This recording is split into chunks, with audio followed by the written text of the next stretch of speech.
में उत्तर प्रदेश फतेह करने के लिए बीजेपी ने तैयार कर लिया है मास्टर प्लान। पार्टी अब कोई रिस्क नहीं लेना चाहती है, इसलिए हर विधायक का रिपोर्ट कार्ड बनाने जा रहा है।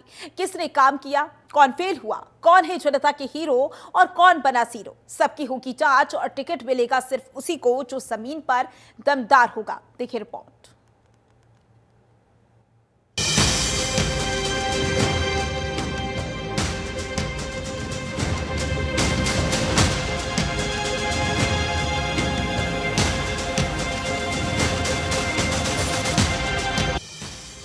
उत्तर प्रदेश में 2027 के विधानसभा चुनाव से पहले बीजेपी शुरू करने जा रही है सबसे बड़ी राजनीतिक स्क्रूटनी। हर विधायक की परफॉर्मेंस का रिपोर्ट तैयार होगा और इस रिपोर्ट के आधार पर तय होगा किसे मिलेगा दोबारा टिकट और कौन होगा बाहर। हर विधायक को जनता की अदालत में परखा जाएगा। विधानसभा सर्वे होगा जिसमें स्थानीय लोगों की राय, फील्ड पर कामकाज और संगठन में सक्रियता को नंबर दिए जाएंगे। जो भारतीय जनता पार्टी अपने विधायकों का रिपोर्ट कार्ड तैयार करने के लिए कह रही है, जो ऑडिट करने के लिए कह रही है, चुनाव में कितना सहयोग मिलेगा इससे? देखिए, हम सब समाज को विकास की तरफ आगे ले जाने की नीति के साथ भारतीय जनता पार्टी काम करती है। भारतीय जनता पार्टी एक ऐसी पार्टी है जहां कार्यकर्ताओं का बोलबाला है, जहां पारदर्शिता है, जहां राष्ट्र सर्वोपरि भावना है, समाज हित के लिए काम करना ये लक्ष्य है और यकीनन हमारे इस लक्ष्य पे, इस भावना पे हम मजबूती से काम करते हैं। सरकार का कहना है कि ये रिपोर्ट जनता की कसौटी पर आधारित होगी और इसका असर टिकट पर साफ साफ दिखेगा। रिपोर्ट कार्ड सर्वे का ढांचा, विधायकों की परफॉर्मेंस ABC 3 श्रेणियों में बांटी जाएगी। सबसे ज्यादा अंक वाले कैटेगरी में जाएंगे, मिड परफॉर्मेंस वाले B और कमजोर विधायक C में रखे जाएंगे। सभी रिपोर्ट राज्य स्तर पर एकत्र कर हाईकमान को सौंपी जाएगी। लेकिन कहानी यही नहीं खत्म होती। इस सर्वे में सिर्फ बीजेपी के विधायकों का ही नहीं, बल्कि विपक्षी दलों की स्थिति, जाति समीकरण और दल विशेष की पकड़ को भी खंगाला जाएगा। कौन किस जाति के बीच मजबूत है, किसकी पकड़ ढीली पड़ रही है, सब कुछ इस रिपोर्ट में शामिल होगा। देखा कि 26 में पंचायती चुनाव है, 27 में विधानसभा चुनाव है, उसको लेकर भारतीय जनता पार्टी अपनी पूरी तैयारी कर रही है। अब जो रिपोर्ट कार्ड तैयार करना है विधायकों का, उस पर भी मंथन चल रहा है। रिपोर्ट कार्ड तैयार करके उनको टिकट जो होगा चुनाव के लिए वो दिया जाएगा। क्या इससे लाभ होने वाला है? भारतीय जनता पार्टी हर समय वर्किंग में रहती है। कार्यकर्ता प्रतिदिन किसी न किसी योजना के अंतर्गत सड़क पे और जनता के बीच में रहता है। जहाँ तक रिपोर्ट कार्ड का विषय, तो पार्टी हमेशा करती है, कोई पहली बार नहीं कर रही है। जिन लोगों को टिकट दिए, जो लोग चुनाव जीते, उनकी कैसी कार्यशैली है, कैसा काम करते हैं, जनता में कितना जाते हैं, जनता में लोकप्रियता कितनी है, ये पार्टी को अधिकार है कि वो समीक्षा करे और समीक्षा करने के बाद जो पार्टी का निर्णय होगा वो हम सबके माथे होगा। बिल्कुल, हमने देखा तो लोकसभा चुनाव में भी, चूंकि हर चुनाव में ऐसा किया जाता है, रिपोर्ट कार्ड बनाया जाता है, लेकिन परिणाम पक्ष में नहीं रहा बीजेपी के लोकसभा चुनाव में। बहरहाल अभी 27 का विधानसभा चुनाव है और कितना महत्वपूर्ण है, चूंकि चरित्र देखना, चूंकि एक कोर कमेटी आपकी बैठती है, चरित्र आकलन करती है, जनता तक पहुंचने का आकलन करती है, क्या उनके कार्यशैली है, वो इससे किस पे इम्पैक्ट पड़ेगा? चूंकि पहले जो विधायक है, अगर उनको टिकट नहीं मिलता तो नुकसान भी होने की संभावना रहती है, तो किस तरीके से हैंडलिंग होगी?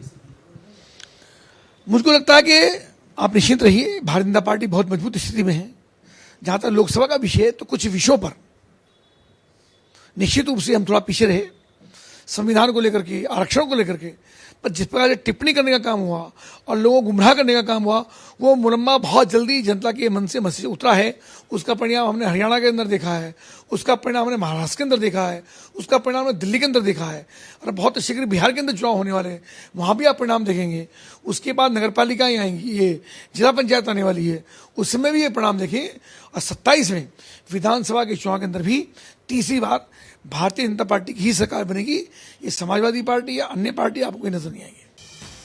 बीजेपी के मंत्री भी मानते हैं कि बिना परफॉर्मेंस अब अगला टिकट मिलना मुश्किल होगा। विधायकों का परफॉर्मेंस सर्वे पैमाना, पहली और दूसरी बार के विधायकों का रिपोर्ट कार्ड, विकास निधि खर्च की स्थिति, जन समस्याओं का समाधान कितनी तेजी से किया, पिछली जीत में मार्जिन कम क्यों था, जनता के बीच छवि कैसी है, 2027 में जीत की कितनी संभावना, पार्टी प्रोग्राम्स में सक्रियता, संगठन के पदाधिकारियों से तालमेल।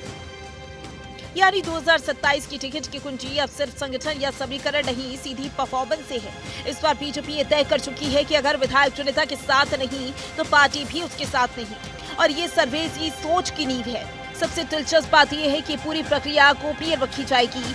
चुनिता की राय, सभी रिपोर्ट और फीडबैक सब कुछ चुपचाप इकट्ठा होगा और फिर सीधे पहुंचेगा बीजेपी हाईकमान के पास। लेकिन बीजेपी के इस प्लान पर समाजवादी पार्टी हमलावर हो गई है। सपा का आरोप है कि बीजेपी अपने विधायकों की फेल परफॉर्मेंस छिपाने के लिए सर्वे का ड्रामा कर रही है। हालांकि बीजेपी का दावा है कि सर्वे नहीं, जनता का फैसला है। तो पार्टी विधायकों से कह रही है कि तैयार हो जाइए जनादेश की परीक्षा के लिए। 2027 का टिकट अब तय होगा जनता के रिपोर्ट कार्ड से। जो विधायक जमीन पर हैं, वो पार्टी में बने रहेंगे और जो उड़ रहे हैं उनके लिए बीजेपी का दरवाजा बंद भी हो सकता है। अगला चुनाव सिर्फ सीटों का नहीं, सीट से पहले सीट पाने की जंग होगी। उत्तर प्रदेश में भारतीय जनता पार्टी चुनाव से पहले अपने विधायकों का, अपने प्रत्याशियों का समीक्षा करती है और एक बार फिर से भारतीय जनता पार्टी ने यही निर्णय लिया है। 2027 चुनाव से पहले भारतीय जनता पार्टी अपने सभी विधायकों का एक रिपोर्ट कार्ड तैयार करेगी, ऑडिट करके उनकी उपलब्धियों को, उन कार्यशैलियों को देखेगी। उसके बाद से ही टिकट का बंटवारा करेगी और टिकट किस प्रत्याशी को दिया जाए उसके लिए भी विचार विमर्श करेगी। जिताऊ प्रत्याशी को प्राथमिकता दी जाएगी, उनके कार्यशैली को प्राथमिकता दी जाएगी और यही वजह है कि भारतीय जनता पार्टी अपने अपने अलग अलग क्षेत्रों में इस रणनीति से अच्छे प्रत्याशियों का चयन करती है। और एक बार फिर से यह निर्णय कितना सही साबित होगा, ये तो विधानसभा चुनाव का परिणाम आने के बाद ही पता चलेगा। कैमरामैन विनोद पांडे के साथ नंदन श्रीवास्तव।